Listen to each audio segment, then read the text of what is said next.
Now, Justin, earlier when I spoke with you, those engines that we heard, it really got me pumping. We are now minutes away from the race. You are literally the only fan there, my friend. Quite a feeling.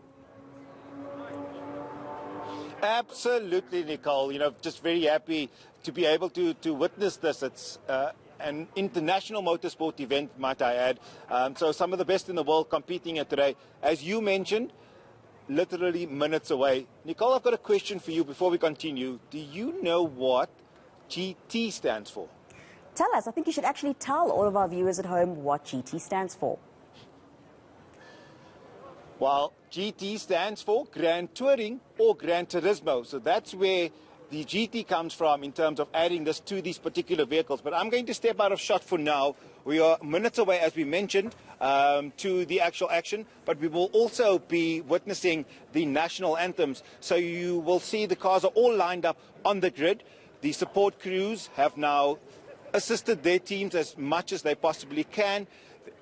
Visors have been placed over the cars to keep it cool. Tires are being taken off track again. So the drivers are ready, the support teams are ready. Up front we've got the Honda Racing team. Next to them it's the Bentley team with Jordan Pepper.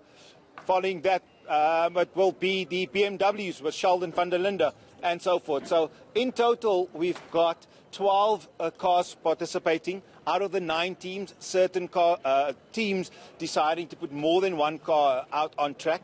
So, yeah, so we will see this pretty much start at 11 this morning. And as I said, expecting the national anthem to sound off very soon.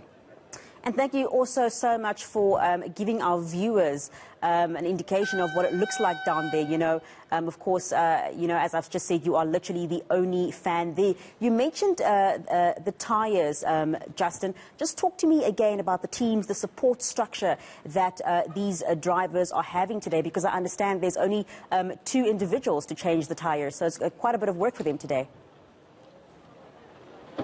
Absolutely. So they've got, you know, I stand under correction, there's roughly probably about 12 to 16 team members on each particular vehicle.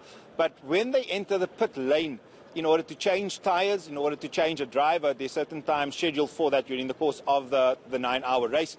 There's only 2 guys that are allowed to touch the car. So in terms of the wheels, you'll have one jacking up the car, and then the other 2 will then just basically rotate themselves all the way around the actual car in order to change those tyres. They play an important role. You know, time in motor racing is everything. And with that being said, you know, it's important that these teams and these guys know what they are doing, that they focused in order to make sure that these teams are functioning optimally and in the ultimate goal, really get to the #1 position. I can see the ladies there walking behind you, definitely looking lovely, and the weather still looks good. I'm going to hang on to you for as long as I can. I know you mentioned that the anthem is going to be starting soon, so when it does, do cut me off, but I'm going to hang on to you for as long as I can. So in 9 hours, I mean, from 11 o'clock, we're looking at ending around, what, 7, 8 this evening? So 9 hours from 11 o'clock takes us all the way up until 8 o'clock this evening. So the drivers on Thursday evening, had in actual fact had a night practice. So they got to experience what it's like to ride with their lights on. If I just have a look at the actual track, there's no particular lighting on this track to assist them. So thank you, Mr. Horn Guy. And as that... What that means, as the cars basically start up the edges as well, Nicole. So I'm going to just allow me to just speak up a bit. And the fact that the lights will be a particular role sort of when we get to around 7 o'clock this evening, you know, it's going to be vital for these drivers to be able to still have the racing line while using lights. So that's going to be a particular, of particular importance for their race later on.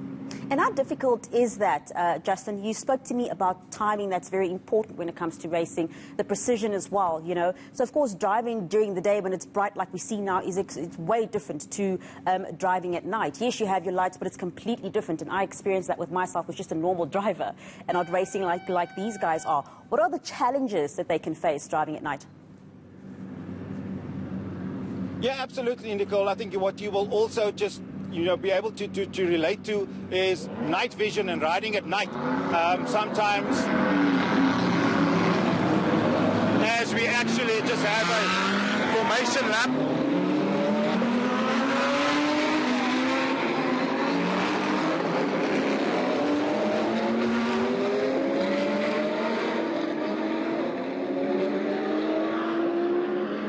That must have been quite a good sign for you, Nicole. I hope you've found and heard that feeling that I just experienced. But just to come back to the night-time part of the race, it's just difficult, you know, from a sight point of view, but it's something that these guys would have practiced over and over, you know, just learning their craft in order to perfect, making sure that they stick to their racing lines in order to optimize that part of the track and get the best possible lap times for the actual duration of that lap.